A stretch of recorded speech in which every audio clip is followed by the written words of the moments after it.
네, 오늘의 말씀을 우리 보도록 하겠습니다. 구약성경 이사야 52장 7절, 8절 말씀입니다. 제가 가지고 있는 성경은 1032페이지입니다. 1032페이지. 제가 봉독해 드리겠습니다. 좋은 소식을 전하며 평화를 공포하며 복된 좋은 소식을 가져오며 구원을 공포하며 시온을 향하여 이르기를 내 하나님이 통치하신다 하는 자의 산을 넘는 발이 어찌 그리 아름다운가. 내 파수꾼들의 소리로다. 그들이 소리를 높여 일제히 노래하니 이는 여호와께서 시온으로 돌아오실 때에 그들의 눈이 마주 보리로다. 아멘. 오늘 시편 52편 7절에서 8절의 말씀을 가지고 우리가 하나님의 백성의 삶에 대해서 오늘 은혜를 나누고자 합니다. 그래서 오늘 제목은 하나님의 백성. 하나님의 백성들이 소유하고 있는 위대한 신앙의 유산들 가운데 하나는 바로 나눔이라는 것입니다. 다시 말해서 공유한다리죠. 초대교회는 자신의 재산을 모든 사람들과 나누며 그들은 하나님을 섬겼더라고 그렇게 사도행전은 소개하고 있습니다. 이것은 바로 하나님께서 자기 백성들을 하늘의 신령한 복으로 채워주시고 이 땅의 것에 애착을 갖지 말라는 그러한 하나님의 섭리가 그 안에 담겨 있고, 그리고 또 신앙인은 이 땅에 대한 어떠한 소유욕보다 하늘에 대한 소유가 더 신앙인이 가져야 할 것이라는 것을 가치를 가르쳐주고 있는 것입니다. 그렇기 때문에 모든 시대의 하나님의 백성들은 자신이 가지고 있는 좋은 것들을 언제나 이웃과 함께 나누려고 했고, 그리고 이웃에게 좋은 것들을 주려고 했던 것입니다. 바로 그 중에 가장 자신이 가지고 있는 좋은 것, 보물 중에 남에게 나누고자 하는 것을 무엇이라고 말하냐면 오늘 바로 복음이라고 그렇게 말할 수 있습니다. 오늘 본문에 복된 좋은 소식, 복된 좋은 소식. 다시 말해서 이보다 더 좋은 것은 없다라는 것이죠. 그래서 그것은 산을 넘는 아름다운 발이요 그렇게 말하고 있습니다. 다시 말해서 복음을 전하는 그 발길은 가장 아름다운 발길이다 그렇게 말하고 있는 것이죠.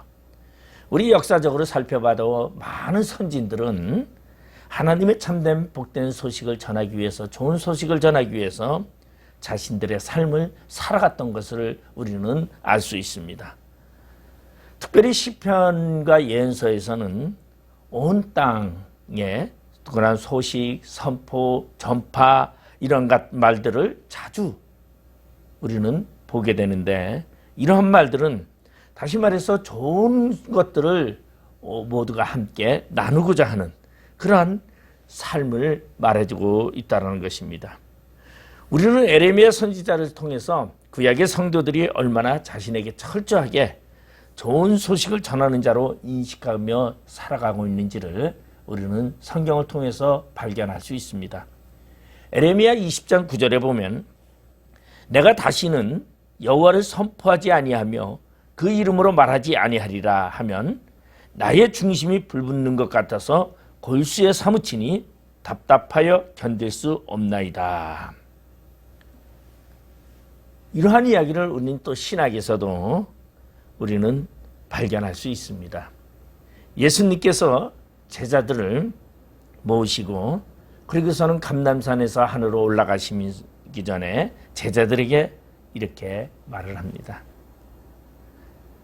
구원의 기쁜 소식을 예루살렘과 온 유다와 사마리아 땅끝까지 전해야 된다는 것을 말해주고 있습니다. 그래서 때를 얻든지 얻지 못하든지 항상 복음을 전하는 것이 바로 예수님의 제자된 사람들의 삶이라는 것을 말해주고 있습니다. 그러다 보니까 세상에서는 복음을 증거하다가 많은 사람들이 핍박을 받을 수밖에 없었던 것입니다.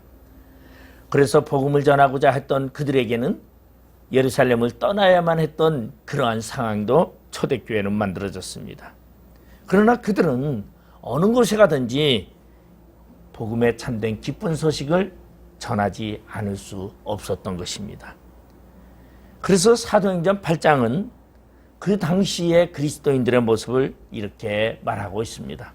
사도행전 8장 4절에 보면 그 흩어진 사람들이 두루 다니며 복음의 말씀을 전할세라고 말하고 있습니다.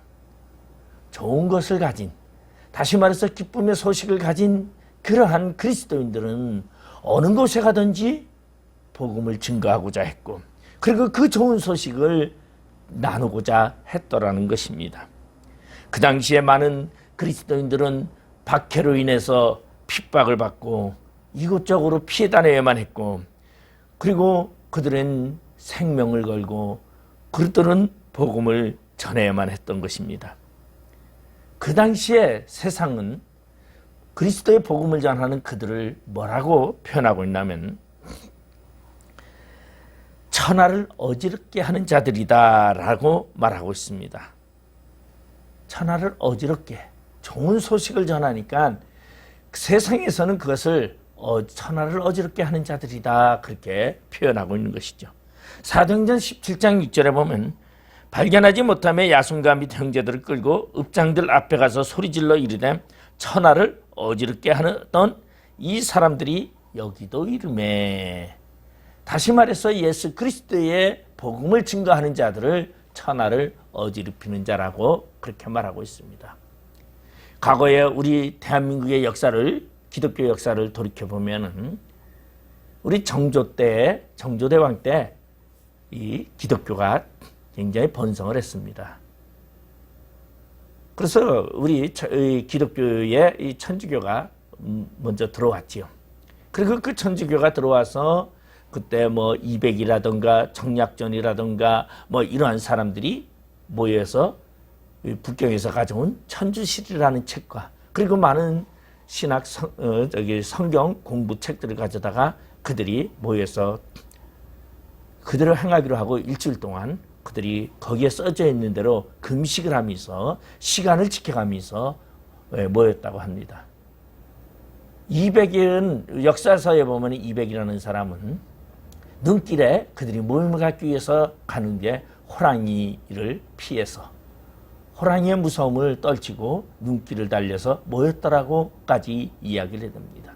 그래서 그들은 그곳에서 모여서 거기서 가르쳐주는 대로 금식을 하면서 하루에 3번씩 그들은 예배도 드리고 성경을 묵상하고 그리고 그들은 그대로 하고서는 그리고서는 그곳에 맞춰 성령의 충만함을 입은 다음에 그들은 종로에 와서 집에 모여서 7일, 14일, 21일, 28일 날 매달 그들은 모여서 예배 드렸던 것입니다. 그랬던 그들에게 그 당시에 주도권을 잡고 있던 유생들이나 유교의 성균관에서는 그들을 모함하는데 무엇이라고 모함합니까? 하늘이 있다 하여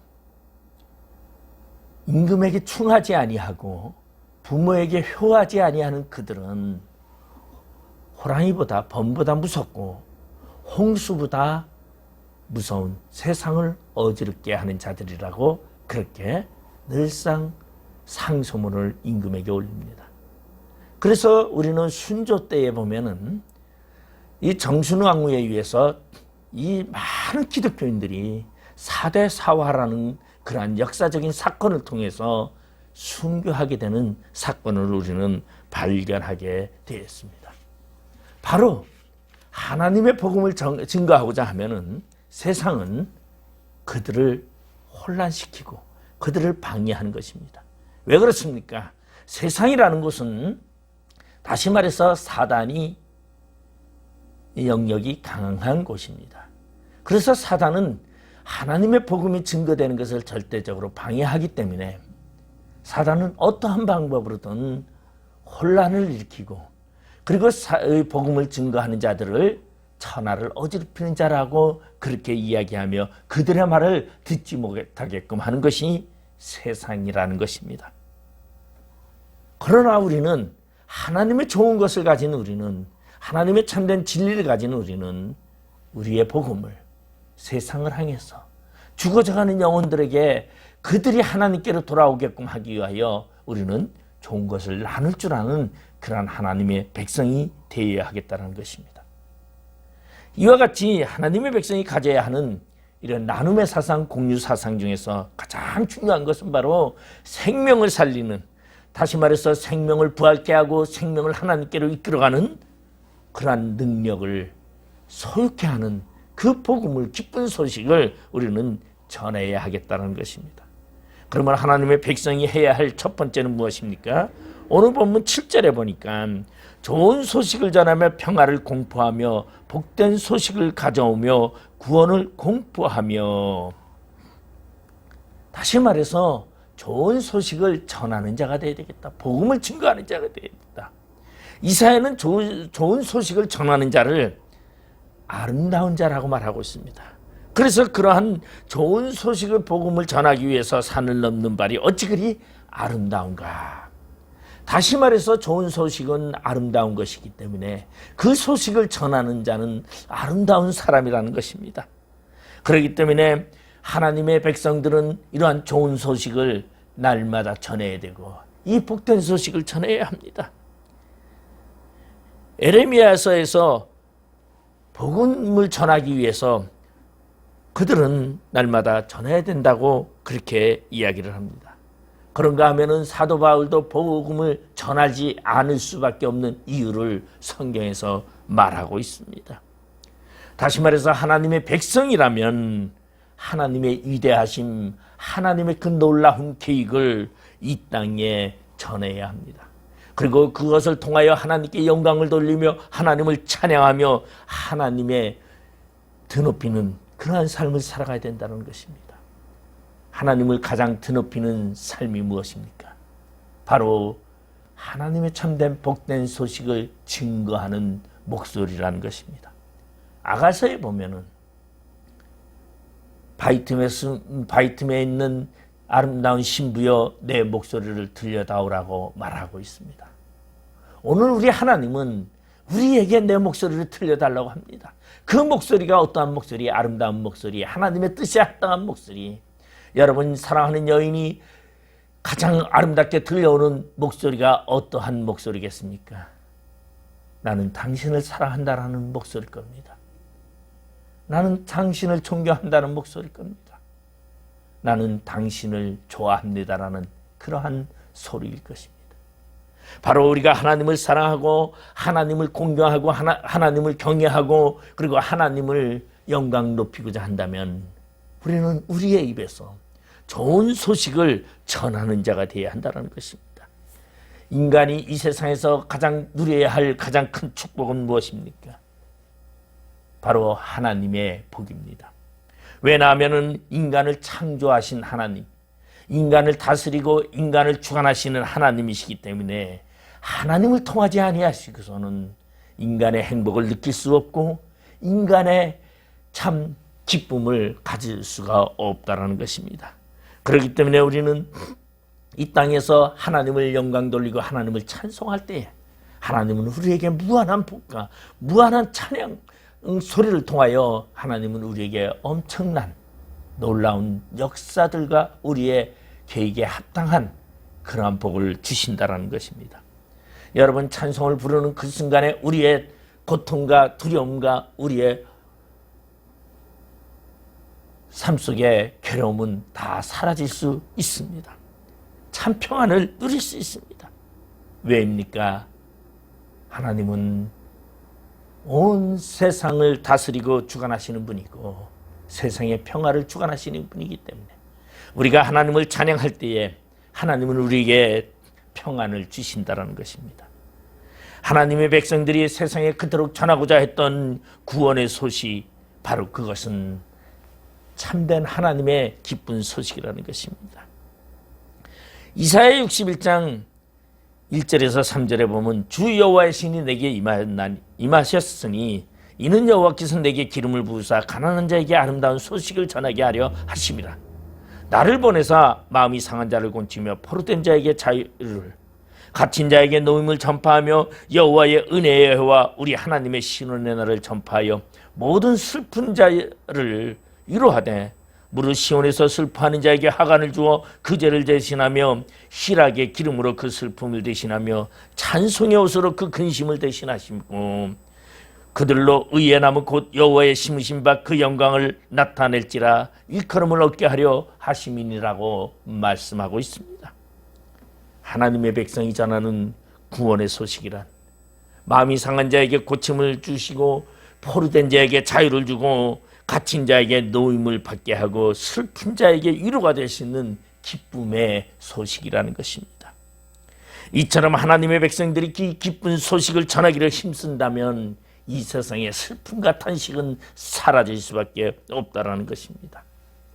여러분, 이러한 하나님의 백성들이 그토록 전하고자 했던 이러한 복음, 하나님의 기쁜 소식은 바로 클라이막스라고 말할 수 있는 것은 축제에 대한 소식입니다. 잔치에 대한 소식입니다. 인간이 가장 행복한 날을 무슨 날이라고 말한다면은 아마 잔칫날이 아닌가 생각을 합니다. 다시 말해서 자신의 결혼식 하는 날이 가장 기쁜 날이 될 수도 것이라고 저는 생각을 합니다. 내가 결혼하는 잔치하는 날, 이 날이 가장 행복한 것입니다. 바로 우리가 기쁨의 소식을 전하는 것도 이러한 축제의 날, 기쁨의 날, 잔칫날을 전하기 위한 것입니다. 레위기 25장 8절 9절에 보면 너는 7 안식년을 계수할지니 이는 7년이 7번 동안 곧 49년이라 7월 10일은 속죄일이니 너는 나팔 소리를 내어 전국에서 나팔을 크게 불지며 내 50년을 거룩하게 하여 전국 거민에게 자유를 공포하라고 말씀하고 있습니다. 너희 희락의 날에 너희 하나님이 너희를 기억하리라고 민수기 10장 10절은 말하고 있습니다. 여러분, 다시 말해서 축제의 날, 잔치의 날은 뭡니까? 하나님의 잔치의 날, 바로 희년의 해라는 것입니다. 희년의 해라는 것은 50년마다 돌아오는 것인데 이 희년의 해는 모든 소유가 되돌아오고 잃었던 자유가 되돌아오고 모든 것이 자유로 돌아가고 자신에게 주었던 기업이 되돌아오는 날이라는 것입니다. 여러분, 여러분에게 희년의 날은 무엇입니까? 바로 나팔 소리와 함께 주님이 이 땅에 다시 재림하시는 날이라는 것입니다. 우리는 이 기쁜 소식, 주님이 오시는 그날의 구원과 심판이 이루어지는데 구원의 반열에 서서 영생하도록 하나님의 천국에 거하는 우리의 삶, 이보다 더 좋은 소식이 어디에 있겠습니까? 우리는 이러한 소식을 전하는 자로, 바로 하나님의 백성으로서 이러한 기쁨의 소식을 전하는 자라는 것입니다. 우리 잔치, 예수님이 오시는 그날, 그것은 우리에게는 잔치의 날이요, 그리고 세상의 많은 사람들은, 하나님을 알지 못하는 자들은 심판의 날이요, 그들은 다 지옥의 불못으로 던져진다는 것입니다. 이러한 영생의 잔치의 날, 우리가 다시 육신의 몸이 아닌 영의 몸으로 하나님과 함께 동거하며 하나님의 나라에 거하는 아름다운 잔치의 날, 그것이 바로 우리에게 있음을 우리는 널리 알려야 한다는 것입니다. 이것이 가장 행복한 소식이요, 좋은 소식이라고 말할 수 있습니다. 그러기에 우리는 이러한 좋은 소식을 전하는 백성이 되어야 하겠다는 것입니다. 우리 그러한 자 되기를 주님의 이름으로 축원드립니다. 두 번째로는 오늘 본문 7절 하반절에 보면은 시온을 향하여 이르기를 내 하나님이 통치하신다 하는 자의 산을 넘는 발이 어찌 그리 아름다운가. 하나님이 통치하신다 하는, 하나님의 백성은 하나님이 통치하는 백성입니다. 여러분, 우리의 삶은 하나님이 통치하는 삶입니다. 우리의 인생이 비록 육신으로 살지만은 우리의 육도, 우리의 영은 물론이거니와 우리의 육도 하나님이 우리를 통치하신다는 것입니다. 하나님은 지금 우리를 통치하고 계십니다. 이렇게 알려주는 것도 아름답지만 그 말씀을 그대로 믿는 것은 더욱 아름다운 일이라는 것입니다.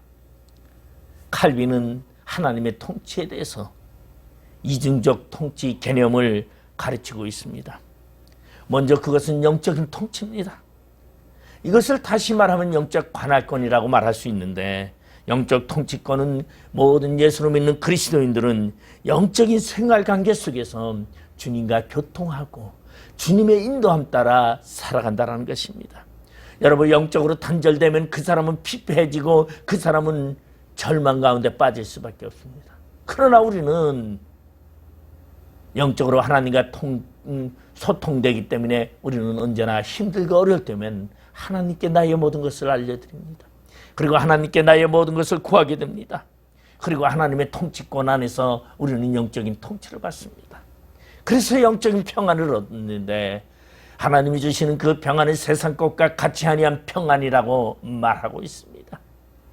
세상의 평안은 잠깐 있다가 없어질 평안이지만 하나님이 주시는 평안은 영원히 샘솟듯 솟아나는 참 평안이라고 말씀하고 있다는 것입니다. 그리고 두 번째로는 칼빈은 말하기를 세속적 통치라고 말하고 있습니다. 다시 말해서 세속적 관할권, 육적인 통치권을 말하고 있습니다. 우리 그리스도뿐만 아니라 모든 인간은 외적인 행실을 따라서 규범을 지켜야 하고 세상의 통치권 속에서 살아갑니다. 우리도 이 세상에 살아가면서 세상의 규례 속에서 우리도 오늘도 살아가고 있습니다. 그러나 이 세상 규례 속에서도 우리는 하나님의 통치권 속에서 살아간다는 것을 생각해야 합니다. 나는 세상에 살기 때문에, 육에 살기 때문에, 하나님은 영적인 문제이기 때문에 세상은 세상법을 따라간다라고 생각하면 안 되는 것입니다. 우리 구원파라는 이단 종파가 있습니다. 그들은 하나님의 통치권을 영적만 주장하고 세상 것은, 육적인 것은 그들은 부정합니다. 육적인 삶은 어떻게 살아도 상관없다고 생각하기 때문에 그들은 영적인 구원만을 얘기하다 보니 그들은 잘못된 성경관을 가지고 있다는 것입니다. 여러분, 우리는 비록 이 세속적인 통치권 속에서 살아가지만 그 세상적인 통치권에도 하나님의 통치가 있다는 것을 우리는 발견해야 됩니다. 세상의 통치 속에서도 하나님은 역사하고 있습니다. 하나님은 이 세상을 주관하시고 이 세상을 다스리시고 이 세상을 인도하시며 하나님의 관계 속에서 이 세상을 이끌어간다는 것을 우리는 생각해야 합니다. 다시 말해서 세상의 모든 통치권도 하나님의 주권 아래 있다는 것을 우리는 알아야 한다는 것입니다. 어떠한 사람은 일반 세속 국가적인 그러한 세속의 통치권 속에서 영적인 통치권과 구별하고자 합니다. 그래서 영적인 문제와 육적인 문제를 구별하여 육적인 문제는 아무렇게나 살려고 하는데 그것은 아니 된다는 것입니다. 우리는 이 땅에 살아가면서도 우리들의 육적인 삶 속에 하나님의 뜻이 합당한지를 우리는 늘상 자신을 발견해야 합니다. 이 땅에서 하나님, 이 세상에서 하나님의 뜻을 어긋난다면 우리는 언제나 그것이 잘못되었다고 우리는 말할 수 있어야 한다는 것입니다. 오늘날 우리 대한민국에 보면은 동성애와 낙태 허용과 그런가 하면은 차별금지법 등의 많은 법들이 지금 통과되었고, 그리고 그것을 실행한다고 합니다.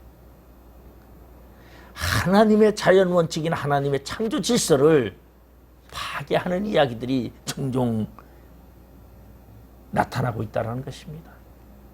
그것은 세상 것이니, 그냥 세상 것이니 뭘 우리가 관여하느냐라고 말할 수도 있겠습니다. 그러나 그것은 분명히 아니다라는 것이, 이 세상 속에서도 하나님의 통치권이 있다라는 것입니다. 그렇기 때문에 우리는 하나님의 통치권 속에서 하나님의 섭리를 따라 살아가는 자가 되어야 됩니다. 그것은 바로 하나님의 뜻에 합당한 몸으로 오늘 살아가야 합니다. 우리의 육신도 하나님이 창조하신 것이고, 그리고 하나님이 우리를 다스리고 하나님이 우리를 이끌어 가신다라는 삶 속에서 하나님의 뜻에 합당한 삶을 살아야 합니다. 세상 것이라고 마구잡이로 세상에 사는 것이 아니다라는 것입니다. 그렇기 때문에 우리는 이 땅에 살아가면서도 육적으로도 늘상 찬송하며, 육적으로도 말씀을 보며, 육적으로도 사랑을 나누며 많은 사람들을 위로할 수 있는 그러한 자가 되어야 한다는 것입니다. 찬송 생활의 권능이라는 책을 쓴 멀리날 케로도스는 감사와 찬송으로 엄청난 기적을 체험하신 분입니다. 여러분, 찬양하면서 살아보십시오. 여러분의 육적인 삶에 놀라운 변화가 일어나고 있다는 것입니다. 그렇기 때문에 우리는 이 땅에 살아가면서도 하나님의 통치권 속에서 살아간다는 삶 속에서 하나님의 말씀을 상고하며 하나님의 말씀대로 살려고 노력하는 자가 되시기를 주님의 이름으로 축원드리길 축원합니다. 하나님은 어떠한 하나님이십니까? 이사야 45장 7절에 보면 나는 빛도 짓고 어둠도 창조하며 나는 평안도 짓고 환난도 창조하나니 나는 여호와라 이 모든 일들을 행하는 자니라고 말씀하고 있습니다. 그런가 하면 사무엘상 2장 6절에 보면 여호와는 죽이기도 하시고 살리기도 하시며 스올에 내리기도 하시고 거기서 올리기도 하시는도다. 여러분, 이 세상의 통치권자, 세상의 주관자가 이 세상에 어떠한 육적인 몸을 갖고 이 세상을 다스리는 것이 아니라 이 세상도 하나님의 통치권 안에 있다는 것입니다. 이 세상의 모든 일도 하나님의 통치권 안에 있기 때문에 우리는 하나님의 백성으로서 하나님을 찬양하며 하나님께 감사하며 살아가는 자가 되기를 바랍니다. 세 번째로 하나님의 백성의 삶은 오늘 본문 8절에 보니까 내 파수꾼들의 소리로다 그들이 소리를 높여 일제히 노래하니 이는 여호와께서 시온으로 돌아오실 때에 그들의 눈이 마주 보리로다고 말씀하고 있습니다. 여러분, 하나님의 눈길을 바라보는 눈길이 있어야 합니다. 우리의 눈이 하나님의 시선에 고정되어야 합니다. 저는 복음 찬양 중에 가장 참 즐겨 듣는 찬양이 하나 있습니다. 찬양은 잘 못하지만 시선이라는 찬양. 주님의 시선과 나의 시선이 머무르는 그곳에 여러분 사랑이 있고 그곳에 기쁨이 있고 즐거움이 있다는 것입니다. 여호와께서 시온으로 돌아오신다는 것은 다시 말해서 예루살렘과 그 성전이 회복되어짐을 의미하고 있습니다. 그리고 하나님이 감찰하시고 보호하시는 그 눈길이 그곳에 있다는 것을 말하고 있습니다.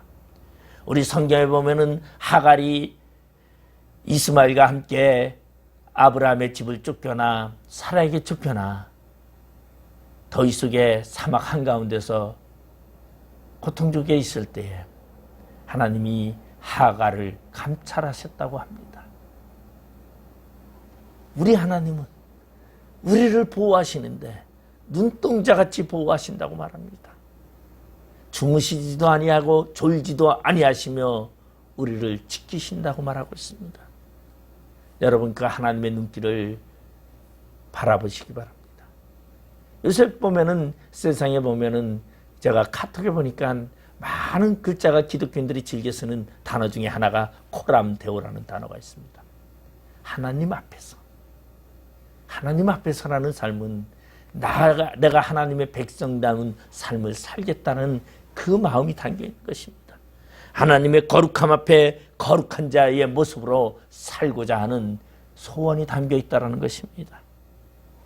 여러분, 하나님의 눈길을 마주보는 우리의 삶이 되시기를 바랍니다. 그러기 위해서는 우리는 하나님과 눈길이 마주쳐야 합니다. 여러분, 사랑하는 자의 눈길은요, 눈길만 봐도 합니다. 여러분, 증오하고 미워하는 자의 눈길은 그 눈만 봐도 표시가 됩니다. 그 눈길을 보면 그 사람이 살인자의 눈길인지 아니면 그 사람이 그윽한 사랑을 품고 나를 바라보는지 아니면 그 눈길이 애처로운지 여러분 그 눈빛을 보면 알 수 있습니다. 오늘 우리는 하나님의 눈길과 마주쳐야 합니다. 하나님이 사랑스러운 눈길로 긍휼의 눈길로 우리를 바라볼 때에 우리는 하나님께 전적으로 나는 당신께 모든 것을 맡긴다라는 그 눈길이 우리 안에 있어야 되겠다라는 것입니다. 신앙생활 하다 보면 힘들 때도 있습니다. 어려울 때도 있습니다. 힘들고 아플 때도 있습니다. 여러분, 하나님 앞에 노래하시기 바랍니다. 하나님 앞에 간구하시기 바랍니다. 하나님의 눈길이 함께 하기를 여러분 소원하시길 바랍니다. 그러할 때에 우리는 하나님을 눈길을 마주칠 때 우리의 삶 속에는 놀라운 역사와 놀라운 기적이 일어날 수밖에 없다는 것입니다. 여러분, 고린도전서 13장에 보면 그날에는 얼굴과 얼굴을 마주 대할 것이라고 말하고 있습니다. 우리가 천국에서 삶은 하나님과의 얼굴과 얼굴을 마주하는, 눈길과 눈길이 마주하는 그러한 삶 속에 우리는 살아간다는 것입니다. 여러분, 우리의 삶 속에 언제나 주님이 함께 하시기를 바라면서 우리는 늘상 하나님의 눈길에 있는 자 되시길 바랍니다. 주님은 오늘도 우리와 함께 하시길 바랍니다. 그리고 주님은 언제나 우리를 쳐다보시고 우리를 인도하십니다. 우리 복음서에 보면은 예수님이 십자가를 지고 골고다로 올라가는 모습을 우리는 발견합니다. 그때 저 멀리 구레네에서 시몬이라는 사람이 유월절이라는 절기를 맞이해서 예루살렘에 왔습니다. 근데 예루살렘에 오니까 예루살렘이 떠들썩하고 난리가 났습니다. 예수라는 죄인이 있는데 그 죄인을 십자가에 처형하기 위해서, 강도 2명과 처형하기 위해서 처형의 장면을 이 구레네 사람 시몬은 보게 됩니다. 그래서 골고다로 언덕으로 올라가는 그 길에 그 시몬은 서 있습니다. 그런데 이 시몬의 앞에 놀라운 사건이 생겨납니다. 자신의 앞에서 그 예수님은 십자가를 지다가 쓰러지고 결국은 일어서지를 못합니다. 그러자 로마 군병은 그 옆에 건장해 보였던 이 거무튀틱한 이 시몬을 잡아서 예수님의 십자가를 대신 지게 합니다. 아마 제 생각에는 이때에 예수님의 눈길과 시몬의 눈길은 아마 교차하지 않았을까.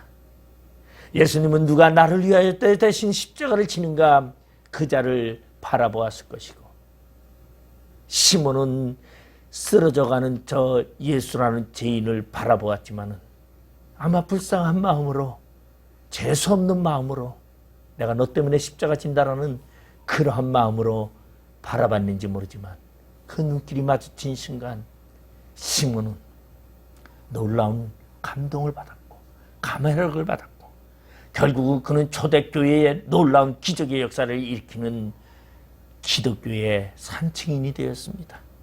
마가복음 15장 21절에 보면은 마침 알렉산더와 루포의 아버지인 구레네 사람 시몬이 시골로부터 와서 지나가는데 그들이 그를 억지로 같이 가게 하여 예수의 십자가를 지우고라고 말하고 있습니다. 3년 동안 예수님과 함께 동행하면서 많은 병자를 고치고 그리고 먹을 것을 나누며 기적을 일으키는 그 광경을 보았던 12사도는 예수님이 십자가를 진다고 할 때에 어느 누구도 나타나지 못하고 다 도망가고 말았습니다. 쓸쓸히 골고다의 십자가의 길을 걸어가는 그에게 시몬이라는 사람은 예수님을 대신 십자가를 지셨습니다. 기진맥진한 예수님의 눈길과 건장한 어쩔 수 없이 억울함의 눈길이 마주쳤을 때에 시몬은 도리어 그 예수를 믿는 그리스도인이 되었습니다. 그리고 그 눈길은 시몬의 삶의 변화를 일으켜 결국은 성경상에서 보면은 사도 바울은 그 시몬의 부인을 나의 어머니라고 표현하고 있습니다. 로마서에서 보면은 마가복음 15장 25절에 보면은 알렉산더와 루포의 아버지, 알렉산더와 루포의 아버지라고 말하고 있습니다. 이 말은 다시 말해서 이 시몬의 두 아들은 알렉산더와 루포는 초대 교회의 지도자가 되었습니다. 그래서 전승에 의하면은 교회의 감독이 되었더라고 말하고 있습니다. 그런가 하면은 사도 바울은 로마서에서 시몬의 아내를 가리켜 로마서 16장 13절에 이렇게 말씀하고 있습니다. 루포와 그의 어머니에게 문안하라. 그의 어머니는 곧 내 어머니라고 말씀하고 있습니다. 눈길 하나가 시몬의 집안을 완전히 변화시켰고, 시몬의 집안이 초대교회의 중추적인 역할을 감당하면서 오늘날의 기독교를, 예수 복음을 증거하는 놀라운 사건을 만들었다는 것입니다. 여러분, 여러분의 삶 속에 힘들고 어렵고 고통스럽습니까? 주님의 눈길과 마주치시기 바랍니다. 주님의 눈길을 바라보시기 바랍니다. 주님의 눈길이 여러분의 눈길과 마주치는 그 순간 여러분의 삶에는 놀라운 기적이 있을 것이고 여러분의 삶 속에는 놀라운 변화가 있을 것입니다. 올해는 그러한 변화 속에서 놀라운 기적 속에서 그리스도인의 삶으로 살아가는 거룩한 하나님의 백성들이 되시기를 주님의 이름으로 축원드립니다. 기도하시겠습니다. 아버지 하나님 은혜를 감사드립니다. 연약한 저희들을 사랑하시고 언제나 그리스도의 참된 하나님의 백성으로서 저희들을 인도하심을 감사드립니다. 하나님의 참된 좋은 소식을 전하는 자 저희들 되게 하여 주시고 그리고 하나님의 통치권 속에서 살아가는 삶이 되게 하여 주시고 그리고 주님과의 시선이 늘상 마주치는 아름다운 하나님의 백성 되게 하여 주시옵소서. 예수님의 이름으로 기도드리옵나이다. 아멘.